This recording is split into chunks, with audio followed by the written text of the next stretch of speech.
Hey everybody, welcome to another edition of Ace on Music. I'm joined as always by Mark and Sean.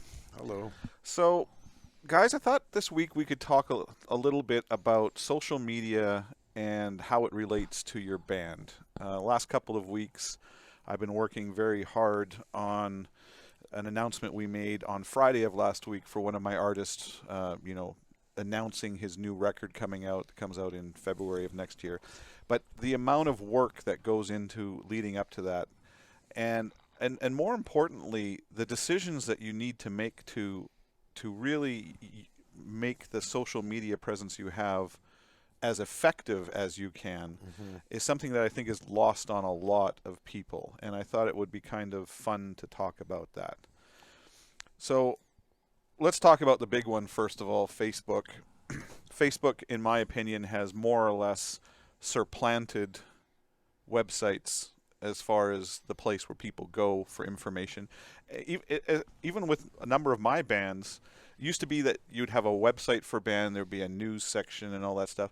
On the news sections for most of our bands now, we just put a link saying, here, go to our Facebook page, because that's where all the latest news is on Yeah. our bands. I So, don't even think people go to the websites anymore, no, right? they don't. Yeah. They don't. So, Facebook, but of course, Facebook has its own challenges. When you post something to Facebook, even though you might have thousands of people you're friends with, only a small percentage of them actually see that post. And if you want more of them to see it, well, then Facebook wants you to start ponying up some cash. Right. And so that It's all algorithms. it is, Yeah. it is, and there. I have done in the past. We've done marketing campaigns on Facebook for various artists, whether it be for tours or albums, and geo targeting. Like you have the ability to do what they call geo targeting, where you can make your post only appear in certain areas. Like if we're going to play a show in Germany, well then why would we advertise that in the U.S.? The odds of somebody flying over from the U.S. are pretty minuscule. Correct. So you do a lot. You liaise with a lot of the social media directors that our various bands work with. What are some of the biggest challenges that you feel you're facing as a director of social media with regards to bands? Well, it's just keeping people interested in what you're talking about is a challenge. Especially right now, this is a hard topic to talk about because COVID has definitely surfaced, and I think we can all agree we rely on our Facebook and post to keep our minds occupied of what's going on right now. We can't tour. We can't. Music can't be. You just can't go out and see a band or anything right now. So we rely on what our bands talk about. To keep up on what's up going Yeah, on. and I think it's a challenge right now because there's so much going on. It's like, honestly, personally to me, there's so much for music. Like I literally, my whole Facebook, like friends and everything I got in my Facebook page, it's all music, and it's so much, so much, so Oh, I much. know. I mean, Um, we were talking just before the show started about this sort of thing, and one of the things that came up, which is so true, and I've had so many band members tell me this, that so much of the mystery of a rock star is gone now. It used to be, you would read in maybe Cream magazine or Metal Edge or whatever your publication of choice was, and you'd hear little tidbits or little stories from the road or whatever. yeah. But now you literally can go on and see, what so and so had for lunch today, or Right. Like, it's I'm a big Bill Ward fan. I'm a drummer, love Black Sabbath, Bill Ward does not post that much. And last thing I want to know about Bill Ward is if he's going in for a colonoscopy, you know what I mean? But when he posts something, it's like, what does Bill Ward have to say? You know what I Sure. mean? He's talking about something important. And then there's the bands that just constantly post. Now I get it. When you're busy, when you're a busy band and you got tours and new albums and new things going on, I get it. But there could be too much. there is too much, and this is something that you and I have talked about in the past, Mark, is that so many times I see artists do exactly that, where they flood their Facebook thing with post after post after post, and people just stop tuning in. Yeah. They just stop listening. Yes. Yeah. Now, we are in the business of social media. I mean, we're a content business, which means we're in the social media business. And I have coined a phrase, and it's pattern-based versus purpose-based. Okay. And so many people are pattern-based. They post because they post. They post to the same places they always post. They post with the same types of this and that and everything else, and it's the same pattern rather than trying to figure out what they're trying to accomplish. Right. Because if you're trying to grow your audience, Facebook is almost always the wrong place to be in my book. It's just not, it's social media for social media's sake rather than social media for professional end game's sake. Right. And there are tools out there that some people have used to become billion download artists. Yeah. But most, 99.9% of them, they spend a lot of their resource doing it. They get burned out over time, or they simply, Right. that the number of followers does not necessarily equate to the number of album sales. The number of followers does not necessarily equate to the number of ticket sales. And if your goal is to sell tickets or to sell albums, you need to build that correlation, or it's not worth it. Right.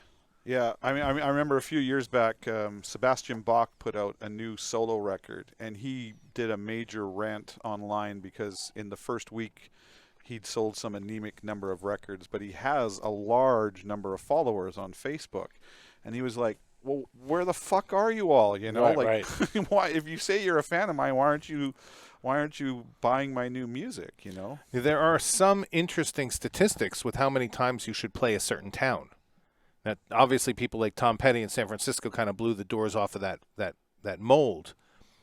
But there are artists that know you don't play the same city over and over again because your fans will not only not go to every show, but they will tire of you. Oh, you nailed And they it. will not go back to the next show. And if you can only go back to that well so many times, and I think you need to be aware of what's happening on the receiver's end of that. And it's not just about humanizing people that need to be superhuman, but it's also about the fact that they can only tolerate you for so. You're only interesting for a bit. Right. It's not only just not the interesting. I mean, what you're saying is so right, Mark. In fact, it's something that Adam and I are pounding home to our bands all the time, that you can't just keep touring over and over. If you tour a market too many times in a given period of time, people's mentality changes. They go, "Oh, yeah, but you guys were just here 6 months ago. Well, that was a great show, but since you're coming through every 6 months, I'll skip this one and I'll go next time or whatever, Right. We're asking people to spend $1,000 or more on the night, and there's only so many funds, and they have to decide if they're going to spend all of those funds on you.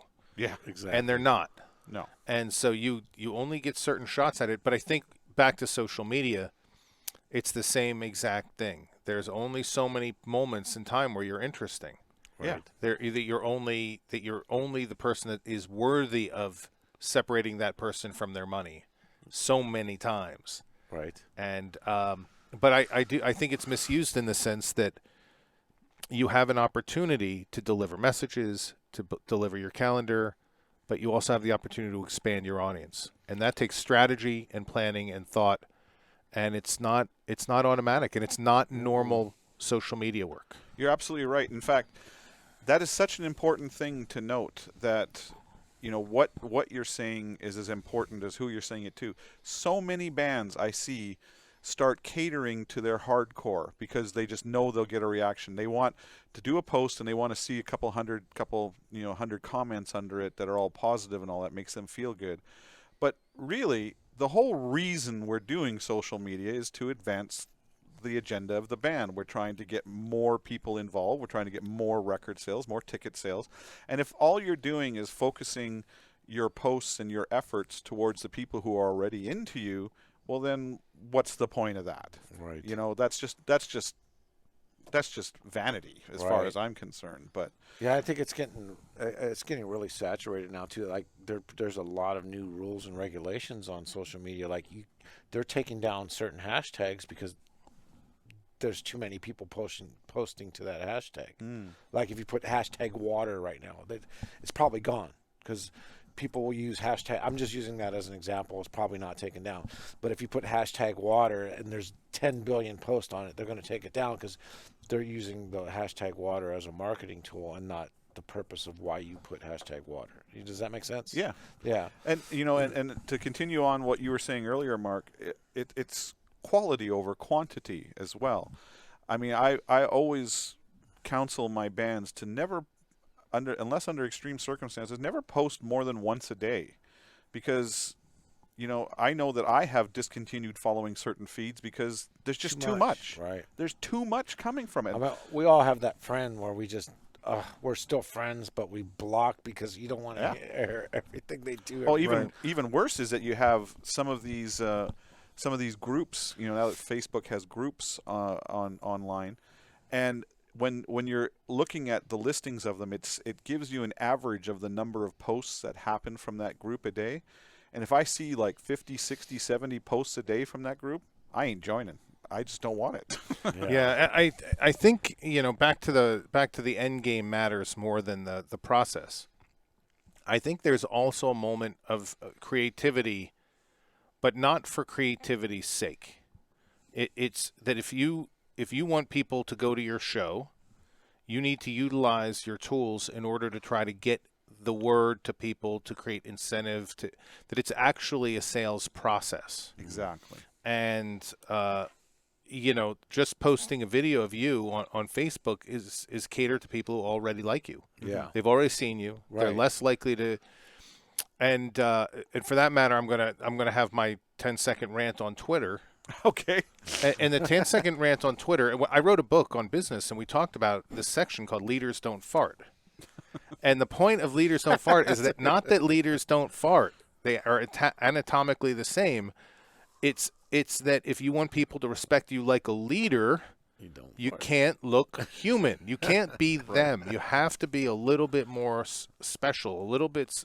You have to be the person they look up to. And I'm seeing more on Twitter that actually, because it's your thought, and your thought is not special. It can be argued with. It can be debated. It is nothing other than another person's thought. And if you want to be better, more respected, if you want to be the person in the makeup on stage that's anonymous, you can't be human. And in the music industry, more than anything else, you have to be different. Right. You got to be Ricky. You got to be somebody they're in awe to be up with. But if you're them, why spend $1,000? Well, there's another factor at play here, which I always warn people about, is that with the anonymity of the internet, people suddenly get really brave with what they will say and do on the internet because they're not standing in front of you and talking to you face to face. And I've had so many times where we've posted something about one of the bands, and then maybe there's a few negative comments come through, and then suddenly these one or two voices are making us rethink our entire strategy about what we're doing here. And you got to be careful about letting those dissenting voices have too much power over what you're trying to achieve. Agree, but the problem with social media, everyone is always out to out clever someone else. So even if someone does make an intelligent comment that makes a lot of sense and it's positive, there's someone there that's going to go sit there and think about what that person said, and they're going to go, I'm going to figure out a negative way to turn that around. And they will do it. And it just debacles the whole conversation to where, like, you were like, well, he's right. Well, he's right, too. And it kind of confuses and I think we're in a society now, but it's all about how to figure out how to disarm that person's comment, whether it be negative or positive. That's my opinion. I see, especially now, it's like I see so many negative comments, and I try to keep up on it. It's like, delete this guy. It's not worth it. Let people write it out and read it. And and I would like to add one more thought, because I've seen some of the artists that have become $100 million download artists, and it's that talent still matters. Ah, I'm drawn to this girl named Megan Nicole. And the thing about Megan Nicole is that my daughter has listened to her about 1 million times over. 1 million of Megan's billion views are my daughter's. And it's because she's everything. She does mostly cover songs. I think maybe she does exclusively cover songs for all I know. But she does them great. And she does them for the kids, largely for the kids. I mean, she took Starships by Nicki Minaj and made it friendly.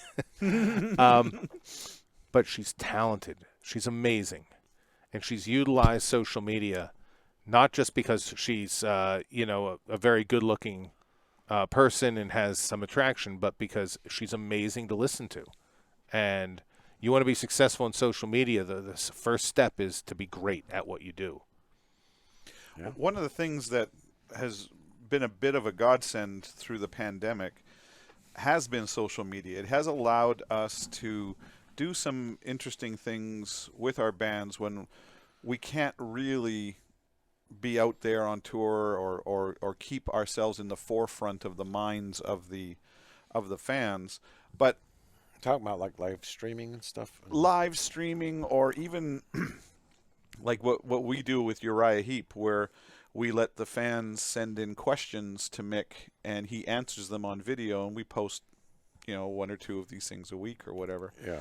But again, yes, that keeps people in touch with them. But again, it's kind of a play on what both of you were saying earlier. It kind of takes them from here down to here, and there's a mythic status that's being messed with by giving people too much insight. Mm-hmm. Like, everybody who's a Uriah Heep fan now knows what the inside of certain parts of Mick's house look like. That's And ironically, it looks like everyone else's. Right.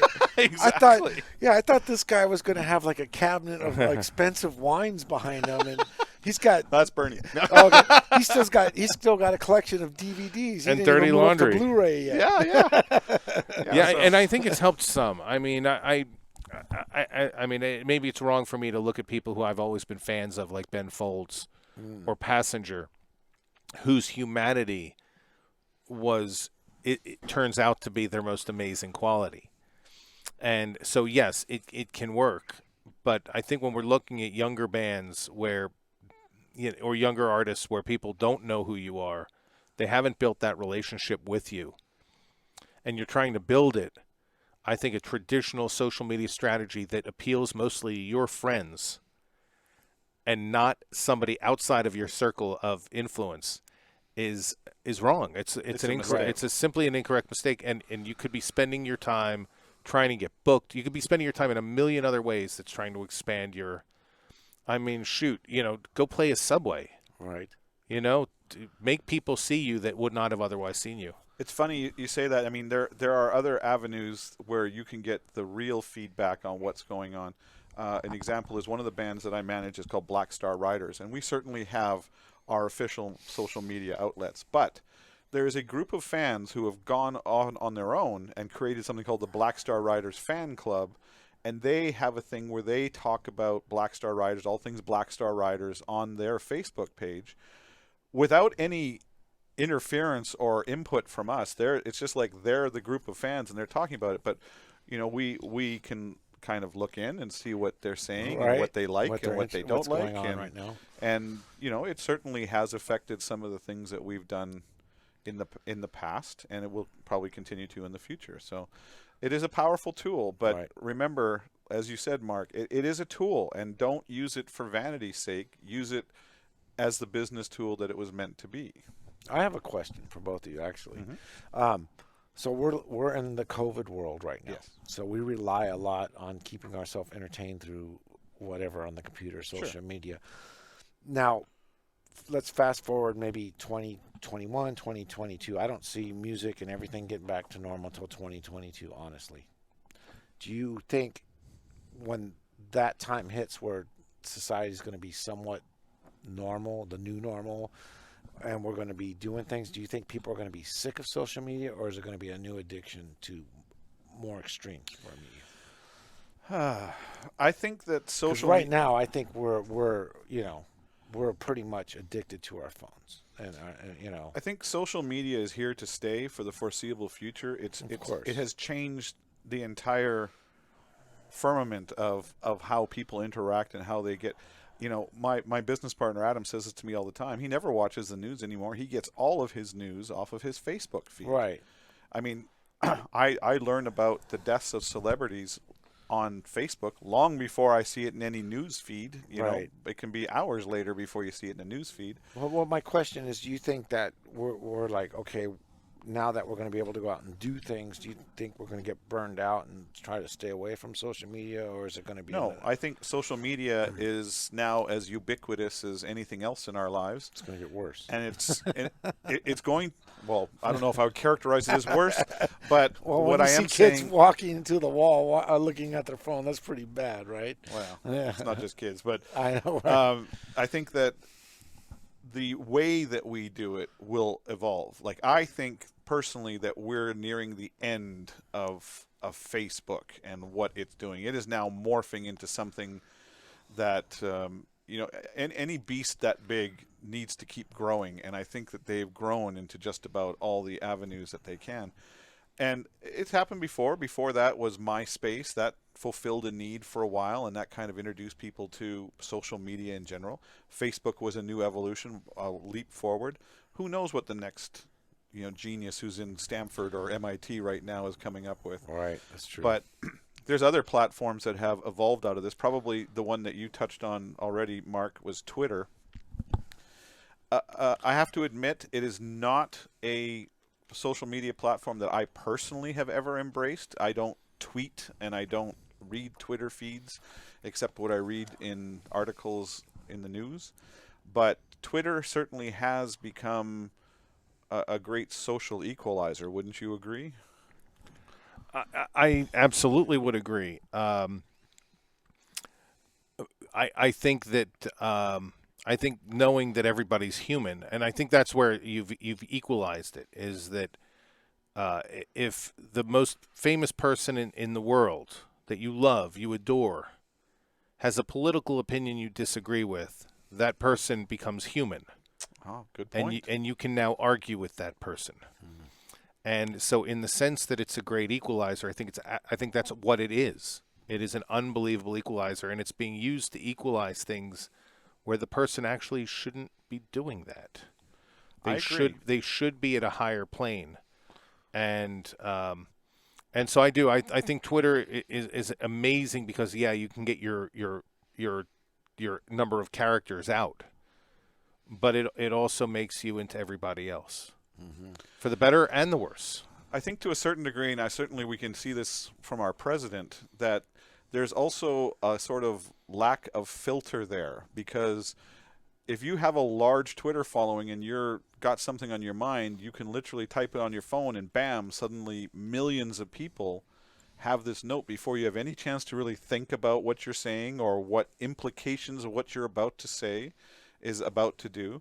And that's why it's really important to plan these things out. When we do a social media campaign for one of our artists, there's a lot of planning that goes into it, and we're very specific about what we're going to do on what days and what we're going to say and how we're going to say it and all that sort of thing. So yes.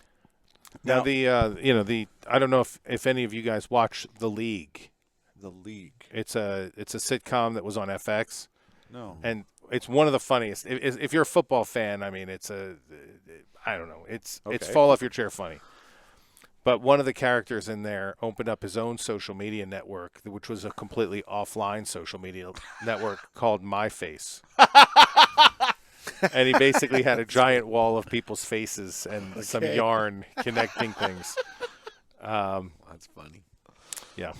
Well, another platform that's very popular, again, one that I'm not too involved in, but is Instagram. And I think this is now, to a certain degree, dumbing things down. Like, Instagram to me is the picture book versus the novel, Well, the problem with Instagram, I think, is it was like that. It's supposed to be about pictures, and and it's now people try to figure out ways to use the Instagram like a Facebook Or a platform, Twitter. or Yeah. a Twitter, Yeah. and there's so many rules and regulations on Instagram that it makes it hard, But yeah, sometimes I don't know. I think people fail to know that Instagram is a picture book. It's not a really a platform to, you know.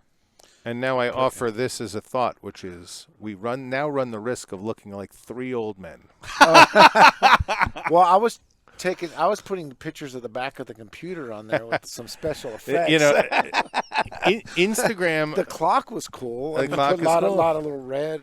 I will say Instagram is probably the most effective right now in my book. Instagram's the most effective and important tool that we have for a couple of thoughts. The first thing is, it's a picture book, but that's how we see stuff. Right, exactly. And we want to see the video, we want to see the picture, Yeah. and we want to react to it. So a picture's literally worth 1,000 words. It's it's an instantaneous reaction, and it connects or it doesn't. And for what it's worth, we've got 1,000 views today on a video I posted yesterday. Okay. And so, in terms of getting people outside of my circle to learn, again, what's my purpose? I'm not sitting around doing Instagram for fun. It's my purpose is I want more people in the community to know about the studio. And so, by posting little fun things, particularly because we have bigger names, we're able to get noticed, and that notice gets shared. We're now tapping into the fandom of, and I feel like Instagram is just, it's the way people consume information very quickly. Right. And that's, Look, don't get me wrong. I know it's a necessary evil. I don't know what that was. Okay. It's time to pour another drink. I'm not trying to say that these aren't important tools and that they aren't effective tools. I personally am just not the sort of person that lives and dies by social media platforms, but I'm smart enough to know that how important they are, and so I hire people who are very savvy with them. I've fired way more people than I've hired because I feel like and again, we're getting to the root of what causes the problems in social media. It's because people post. And when you hire people who post, that doesn't necessarily mean they have strategy or thought. And so many people out there in the social media business, they fail at accomplishing your dreams and your strategy because they follow a pattern. Right. And I despise it. And you know what? Now, honestly, being a person that helps out with our bands, like, I don't just post something that comes out of the top of my head. I'm actually passionate about what people want to see in this post and what's linked to it. I don't just sit there and post things, spontaneously. And it's a lot of energy, man. For me, I overthink the situation, but He does. but still, it's something you want to make sure that people get and like. It's like I understand exactly what you're saying, Mark. That's why I said that, because you don't want to be a robot of what you're posting. You want to be sincere about what you're posting. I believe in this stuff. Yeah. I believe that this is how people get their information. But I think that if we're going to spend our time doing it, and we're business people, Yeah. that we can't use Facebook just to share stuff with our families if we Right. want our band to be successful. There's nothing wrong with sharing stuff on Facebook or Twitter or Instagram or whatever for the sake of sharing, if that's what you want to do. But if your goal is something professional in business, then you really have to utilize those tools, and you got to get out of your comfort zone, because your likes have to come from people who don't already like you. Yeah, exactly. Yeah. There's one more platform that I personally am not too familiar with, but I often look to my 10-year-old nephew for clues on what the younger generation are doing for that kind of stuff. And they're all about this platform called TikTok. Now, I'm not sure if you're familiar with it or how it works, but that is becoming like the biggest rage going out there. I mean, I don't know how many people I've talked to, and they say, "Oh, well, that was a TikTok moment. You should have been putting it on." What? You know? Right. TikTok's fucking cool. Is it? TikTok's awesome. At first, Gabrielle, my daughter, is putting together some super awesome video edits that special effect people were just trying to invent a few years ago. She now handles this with her camera, and it's with camera skill. It's not an effect. Moving your camera in and then moving your camera out with two separate clips bumped up together, that's skill. Mm-hmm. And it is unbelievable, the creativity. Now, I haven't personally figured out the best ways to monetize this or to draw ticket sales. But as far as coolness goes, it's fucking awesome. That's cool. I have to admit, I've watched a bunch of TikToks, and there's some really creative stuff being done out there that I'm very impressed with. Yeah. I think it's a really there. There's I understand there's a certain time limit on the videos that you can do, but some of these guys have come up with such clever ideas to do in these relatively short periods of time. And I've seen some that Sievert was showing me that just had me cutting up laughing. These people were just geniuses, So You know what I'd hope? I hope that people in the music business could comment on whatever platform you're seeing this and help us figure out how we can use TikTok to sell albums. yeah, I'd love to hear. Because Any I haven't stories. figured that out yet, but Yeah, any stories about any social media success stories you've had, we'd love to hear about it for the show. But anyway, I think this is a very big conversation. We've only just scratched the surface, but it was a nice little primer on the beginnings of it. So I want to thank both Mark and Sean for joining me for today's show. And I want to thank all of you again, of course, for your continued support. Please subscribe to the podcast. We want you here every week, joining in our mayhem. We are also on the Patreon.com platform at patreon.com/AceOnMusic. We'd love to have your support over there. We also have our After Hours show that airs over there, where you can see what we talk about after we finish the main show. And as always, you can send feedback to acetalksmusic@gmail.com. We'd love to hear from you. Tell us your social media success or failure stories. We'd love to hear about them. So until next time, be safe.